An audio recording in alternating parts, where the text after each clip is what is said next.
আন্তর্জাতিক বাংলা সংবাদে সবাইকে স্বাগত। সুপ্রিয় দর্শক শ্রোতা, জানিয়ে দেব আমাদের হাতে থাকা সর্বশেষ আন্তর্জাতিক আপডেট বাংলা সংবাদ। শুরুতেই থাকছে সংবাদ শিরোনাম, এরপর জানাবো বিস্তারিত। পশ্চিম এশিয়ার মার্কিন নীতি আলোচনার আড়ালে সামরিক ও রাজনৈতিক চাপ। আরো থাকছে নিষেধাজ্ঞা বোমাবর্ষণ সত্ত্বেও পরমাণু শিল্প এগোচ্ছে, জানিয়ে দিল ইরান। ভারত পাকিস্তান যুদ্ধ বন্ধ মধ্যস্থতার দাবি চীনে নাকচ করল নয়াদিল্লি। সুইজারল্যান্ডের নববর্ষের পার্টিতে বোমা বিস্ফোরণ, একাধিক নিহতের খবর। যে 4 কারণে শান্তি প্রক্রিয়া ধীরগতি অবলম্বন করেছে নেতানিয়াহু। রিয়াদ ও আবুধাবির মধ্যে প্রতিদ্বন্দ্বিতা আরব জোটের উপর নেতিবাচক প্রভাব ফেলবে। চীনের সঙ্গে তাইওয়ানের একত্রীকরণ ঠেকানো সম্ভব না, জানিয়ে দিল শি জিনপিং।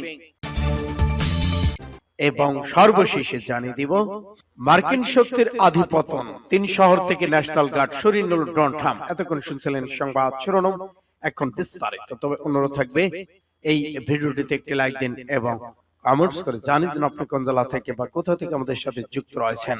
ইরান ইসরায়েল যুদ্ধের আপডেট ভয়ঙ্কর বাংলা সংবাদ হাতে পেতে চ্যানেলটি সাবস্ক্রাইব করুন, আমাদের সঙ্গে থাকুন। ধন্যবাদ। পশ্চিম এশিয়ায় মার্কিন নীতি আলোচনার আড়ালে সামরিক রাজনৈতিক চাপ। ওয়াশিংটন এবং তেল আবিবের কূটনৈতিক তৎপরতা এবং দুই পক্ষের কর্মকর্তাদের জোরালো আলোচনার পাশাপাশি পশ্চিম এশিয়া যুক্তরাষ্ট্রের বহুমাত্রিক চাপের কৌশল অব্যাহত থাকার ইঙ্গিত মিলেছে। এটি এমন একটি কৌশল যা অঞ্চলের দেশগুলোর রাজনৈতিক নিরাপত্তাগত উত্তেজনা আরো বাড়িয়ে তুলেছে। পশ্চিম এশিয়া আবার যুক্তরাষ্ট্র তাদের মিত্রদের তৎপরতা কেন্দ্রবিন্দুতে পরিণত হয়েছে। বেনিয়ামিন নেতানিয়াহু ওয়াশিংটন সফর, মার্কিন প্রশাসনের শীর্ষ কর্মকর্তাদের সঙ্গে একাধিক বৈঠক, যুদ্ধের অবসান নিয়ে ডোনাল্ড ট্রাম্পের বিতর্কিত মন্তব্য, ইরাকে মার্কিন বাহিনীর ধারাবাহিক সামরিক উপস্থিতি এবং একই সঙ্গে লেনদেন, হিজবুল্লাহকে নিরস্ত্রীকরণ, রাজনৈতিক অর্থনৈতিক চাপ, এসব এক ধাঁধার অংশ তৈরি করেছে, যার লক্ষ্য পশ্চিম এশিয়ার ক্ষমতার ভারসাম্যপূর্ণ বিন্যাস এবং প্রতিরোধ অক্ষকে নিয়ন্ত্রণে আনা বলে মূল্যায়ন করা হচ্ছে। পাস্টুডে এই সংবাদ প্রতিবেদনে পশ্চিম এশিয়ার মার্কিন সরকারের বক্তব্য তৎপরতাগুলো তুলে ধরা হলো। ইহুদিবাদী ইসরায়েল প্রধানমন্ত্রীর দপ্তর জানিয়েছে, যুক্তরাষ্ট্রের সফরে বেনিয়ামিন নেতানিয়াহু দেশটির ভাইস প্রেসিডেন্ট জেডি ভ্যান্সের সঙ্গে পশ্চিম এশিয়া পরিস্থিতি নিয়ে আলোচনা করেছেন। মার-আ-লাগোয় ডোনাল্ড ট্রাম্পের সঙ্গে সাক্ষাতের পর এই বৈঠকটি অনুষ্ঠিত হয়। ইহুদিবাদী সূত্রগুলো আঞ্চলিক ইস্যু ছিল আলোচনার মূল বিষয়। নেতানিয়াহু যুক্তরাষ্ট্রের পররাষ্ট্রমন্ত্রী মার্কো রুবিও, যুদ্ধমন্ত্রী পিট হেগসের সঙ্গে সাক্ষাৎ করেছেন। বিশ্লেষকদের দৃষ্টি এই বৈঠকগুলো প্রতিরোধ অক্ষের বিরুদ্ধে ওয়াশিংটন তেল আবিবের কৌশলগত সমন্বয় অব্যাহত থাকার ইঙ্গিত। সূত্র পাস্টুডে। নিষেধাজ্ঞা বোমাবর্ষণ সত্ত্বেও পরমাণু শিল্প এগোচ্ছে ইরান। বৃহস্পতিবার ইসফাহান বিশ্ববিদ্যালয় শীর্ষস্থানীয় শিক্ষকদের এক সমাবেশে ইরানের পরমাণু শক্তি সংস্থার প্রধান আরো বলেন, এই সংস্থার সবচেয়ে বড় সক্ষমতা অর্জন বর্তমানে দেশের স্বাস্থ্য চিকিৎসা সেবার ব্যবহার করা হচ্ছে। তিনি আরো বলেন, দীর্ঘ কয়েক দশক ধরে নিষেধাজ্ঞা, বিজ্ঞানীদের হত্যা, এমনকি পারমাণবিক স্থাপনাগুলোতে সরাসরি বোমাবর্ষণ সত্ত্বেও ইরানের পারমাণবিক শিল্প থামেনি এবং এটি আজ একটি অগ্রগামী শিল্প, মানুষের স্বাস্থ্য রক্ষায় গুরুত্বপূর্ণ ভূমিকা পালন করেছে। ইসলামিক আরো বলেছেন, পারমাণবিক চিকিৎসার মূল ভিত্তি হচ্ছে ইউরেনিয়াম সংবেদকরণ শিল্প, আর এর জন্য সংবেদকরণ প্রয়োজনীয়তা রয়েছে। এর মাধ্যমে জ্বালানি উৎপাদন, রেডিয়েশন, আইসোটোপ পৃথকীকরণ সম্ভব হয়। কিন্তু সূত্ররা স্পষ্টভাবে বলেছে যে ইরানকে সংবেদকরণের অধিকার দেওয়া উচিত নয়। তিনি আরো বলেন, সাম্রাজ্যবাদী দেশগুলো তাদের সব ধরনের শান্তি এবং উপায় ব্যবহার করেছে যাতে ইরানের পারমাণবিক শিল্প গড়ে না ওঠে, কিন্তু তারা সফল হয়নি। ইসলামী আরো বলেছেন, শত্রুদের সর্বাত্মক প্রচেষ্টার সত্ত্বেও এই শিল্প এখনো শক্তিশালী এবং সক্রিয় রয়েছেন। তারা নিষেধাজ্ঞা দিয়েছেন ও বোমা ফেলেছে, কিন্তু ব্যর্থ হয়েছেন। সূত্র পাস্টুডে এসে। ভারত পাকিস্তান যুদ্ধ বন্ধ মধ্যস্থতার দাবি চীনে নাকচ করল নয়াদিল্লি। ভারত পাকিস্তানের মধ্যে 2025 সালে মে মাসে সংঘটিত সামরিক উত্তেজনা প্রশমনে মধ্যস্থতা করেছে চীন, এমনটাই দাবি করেছে চীনের পররাষ্ট্রমন্ত্রী ওয়াং ই। চীন দাবি করেছেন, মে মাসে ওই সংঘাতের সময় বেজিং ভারত পাকিস্তানের মধ্যে মধ্যস্থতাকারী ভূমিকা পালন করেছে। তবে চীনের মধ্যস্থতা দাবি স্পষ্টভাবে প্রত্যাখ্যান করল ভারত। নয়াদিল্লি বক্তব্য, ভারত পাকিস্তান দ্বিপাক্ষিক বিষয়ে কোনো তৃতীয় পক্ষের ভূমিকা নেই। অপারেশন সিঁদুরের পর ইসলামাবাদে যুদ্ধবিরতি অনুরোধ জানিয়েছিল। এনডিটিভি ভারত সরকারের একাধিক সূত্রে জানিয়েছে, মধ্যস্থতার বিষয়ে ভারতের অবস্থান বরাবর স্পষ্ট। অপারেশন সিঁদুর পর কোনো মধ্যস্থতা হয়নি। ভারত সবসময় বলে আসছে যে তৃতীয় পক্ষের হস্তক্ষেপের কোনো অবকাশ নেই। পাকিস্তান নিজেই ভারত ডিজিএম এর কাছে যুদ্ধবৃত্তি অবরোধ করেছিল। ট্রাম্পের মতোই চেনা প্রশ্নটি Wang Yi Bharat, Pakistan, Cambodia, Thailand সহ বিভিন্ন যুদ্ধবিধ্বস্ত অঞ্চলে শান্তি স্থাপনের কৃতিত্ব দাবি করেছেন। বেজিং এর আন্তর্জাতিক পরিস্থিতি, চীনের বৈদেশিক সম্পর্ক বিষয়ক এক স্পোজিয়ামের ওয়াং ই বলেছেন, দ্বিতীয় বিশ্বযুদ্ধের পর অন্য যে কোনো সময়ের চেয়ে এই বছর স্থানীয় যুদ্ধ এবং আন্তঃসীমান্ত সংঘাত বেশি ছড়িয়ে পড়েছে। ভূ রাজনৈতিক অস্থিরতা ক্রমশ বৃদ্ধি পাচ্ছে এবং টেকসই শান্তি প্রতিষ্ঠার লক্ষ্যে আমরা একটি নিরপেক্ষ ন্যায়সঙ্গত অবস্থান নিয়েছি এবং সমস্যার উৎসর্গমূল কারণ উভয় দিকে নজর দিয়েছে। তিনি আরো বলেন, উত্তপ্ত সমস্যার সমাধানে এই চেনা পদ্ধতি অনুসরণ করে আমরা উত্তর মিয়ানমার, ইরানের পারমাণবিক ইস্যু, ভারত পাকিস্তান উত্তেজনা, ফিলিস্তিন ইসরায়েল সমস্যা, সাম্প্রতিক কম্বোডিয়া, থাইল্যান্ড দ্বন্দ্বে মধ্যস্থতা করেছে। সূত্র ফাস্ট টুডে। সুইজারল্যান্ডের নববর্ষের পার্টিতে ভয়াবহ বিস্ফোরণ, একাধিক নিহতের খবর। সুইজারল্যান্ডের ক্রাসন মর্টানা শহরে নববর্ষ উদযাপনের সময় ভয়াবহ বিস্ফোরণ, আগুনের ঘটনা ঘটেছে। স্থানীয় সময় রাত 1টার পর লাক্সারি কনস্টেশন বার এ বিস্ফোরণ ঘটে।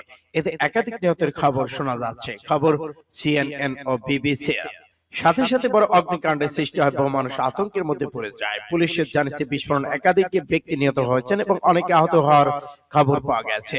শেষ পর্যন্ত কয়েকজন মারা গেছেন বা আহত হয়েছেন তা এখনো নিশ্চিত করা হয়নি। উদ্ধারকারী দল দ্রুত ঘটনাস্থলে আসে এবং আহতদের সাহায্য করেছেন। স্থানীয় সংবাদ মাধ্যমে প্রকাশিত ছবিতে দেখা গেছে আগুন ধাউ ধাউ করে জ্বলছে। ফায়ার সার্ভিস কর্মীরা ব্যস্ত উদ্ধার কাজে। যে চার কারণে শান্তি প্রক্রিয়া ধীর গতি অবলম্বন করেছে নেতানিয়াহু। ইসরায়েলের প্রধানমন্ত্রী বেনিয়ামিন নেতানিয়াহু সাম্প্রতিক যুক্তরাষ্ট্র সফর এবং প্রেসিডেন্ট ডোনাল্ড ট্রাম্পের সঙ্গে তার বৈঠক গাজার যুদ্ধবিরতি নিয়ে নতুন সমীকরণ তৈরি করেছেন। সফর ট্রাম্পের কাছ থেকে বীর খেতাব পেলেও মার্কিন প্রশাসন অভ্যন্তরীণ নেতানিয়াহুর ভূমিকা নিয়ে গভীর অসন্তোষ বিরাজ করছে। হোয়াইট হাউসের কর্মকর্তাদের মতে, গত অক্টোবর প্রস্তাবিত 20 দফা যুদ্ধবিরতি পরিকল্পনা বাস্তবায়নে নেতানিয়াহু ইচ্ছাকৃতভাবে ধীরগতি নীতি অনুসরণ করেছেন।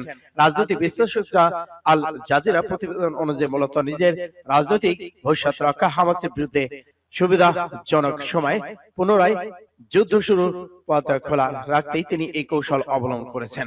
গাজা ত্রাণ প্রবেশের বাধা দেওয়া এবং হামাসকে পুরোপুরি নিরস্ত করার আগাম শর্ত জুড়ে দিয়ে তিনি মূলত শান্তি চুক্তির দ্বিতীয় ধাপে যাওয়ার আটকে দিয়েছেন। নেতানিয়াহু এই যুদ্ধবিরতির বিরোধিতা অবস্থানের পেছনে প্রথম প্রধান কারণ হিসেবে দেখা হচ্ছে তার সরকারের কঠোর দক্ষিণ পন্থী শরিকদের চাপ। বর্তমান জোট সরকারের ইসরায়েলের ইতিহাসের সবচেয়ে উগ্রপন্থী সরকার হিসেবে পরিচিত, যেখানে ইমামার বিন গাবির এবং বেজালেল স্টেসের মতো সন্ত্রাসীরা যুদ্ধবিরতি ঘোর বিরোধিতা করেছেন। সূত্র ফাস্ট টুডে। রিয়াদ ও আবুধাবির প্রতিদ্বন্দ্বিতা আরব জোটের উপর নেতিবাচক প্রভাব ফেলবে। দক্ষিণ ইয়েমেন ইস্যুতে সৌদি আরব ও সংযুক্ত আরব আমিরাতের মধ্যে বিরোধ চরমে পৌঁছেছে। সাম্প্রতিক ইয়েমেনের দক্ষিণ পূর্বাঞ্চল পরিস্থিতি থেকে এটা স্পষ্ট যে রিয়াদ আবুধাবির মধ্যে মতবিরোধ রাজনৈতিক পর্যায়ে বাইরে চলে গেছে এবং তা সংঘাতে রূপ নিয়েছে। সংযুক্ত আরব আমিরাতের সরাসরি সমর্থন পুষ্ট দক্ষিণ ইয়েমেন অভ্যন্তরীণ কালীন সরকার হাজমাউত এবং সাবওয়া আল মাহর মধ্যে গুরুত্বপূর্ণ অঞ্চল নিয়ন্ত্রণ নিতে সক্ষম হয়েছে।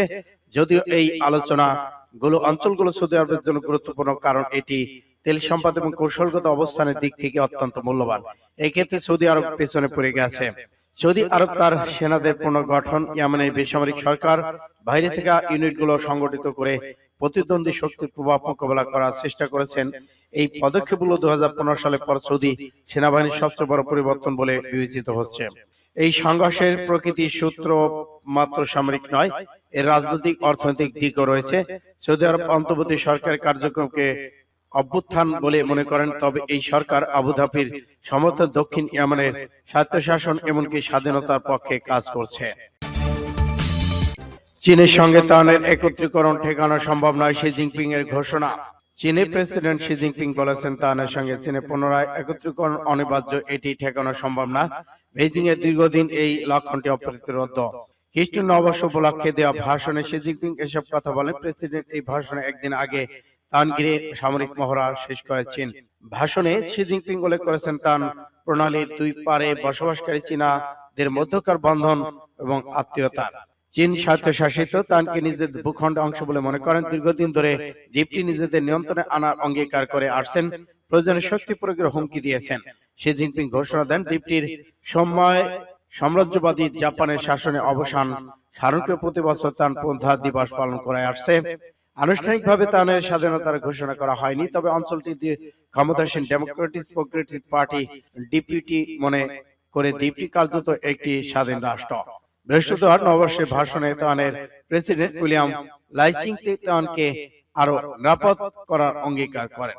সূত্র ফাস্ট টুডে। 3 শহর থেকে ন্যাশনাল গার্ড সরিয়ে নিল ডোনাল্ড ট্রাম্প। যুক্তরাষ্ট্র শিকাগো, লস অ্যাঞ্জেলস এবং পোর্টল্যান্ড থেকে ন্যাশনাল গার্ড সদস্যদের প্রত্যাহারের ঘোষণা দিয়েছে মার্কিন প্রেসিডেন্ট ডোনাল্ড ট্রাম্প।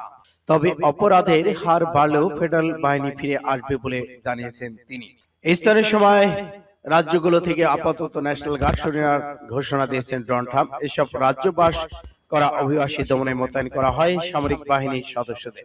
বিতর্কিত পদক্ষেপের জেরে ব্যাপক আইনি বাধা এবং আদালতের নিষেধাজ্ঞার মুখে পড়েছেন যুক্তরাষ্ট্রের প্রেসিডেন্ট। নিজেদের সামাজিক মাধ্যম ট্রুথ সোশ্যালে এক পোস্টে দিয়ে ট্রাম্প বলেছেন, শিকাগো, লস অ্যাঞ্জেলস এবং পোর্টল্যান্ড থেকে ন্যাশনাল গার্ড প্রত্যাহার করেছি। যদিও এই শহরগুলোতে দেশপ্রেমিক সৈন্যরা থাকার কারণে অপরাধ ব্যাপকভাবে কমে আসছে, তবে অপরাধের মাত্রা পুনরায় বৃদ্ধি পেলে ভবিষ্যৎ আরো কঠোরভাবে নিরাপত্তা বাহিনী মোতায়েন করা হুমকি হুঁশিয়ারি দিয়েছেন ডোনাল্ড ট্রাম্প।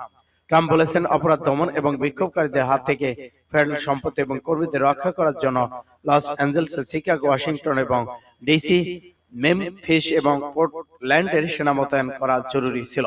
সূত্র বিডি প্রতিদিন।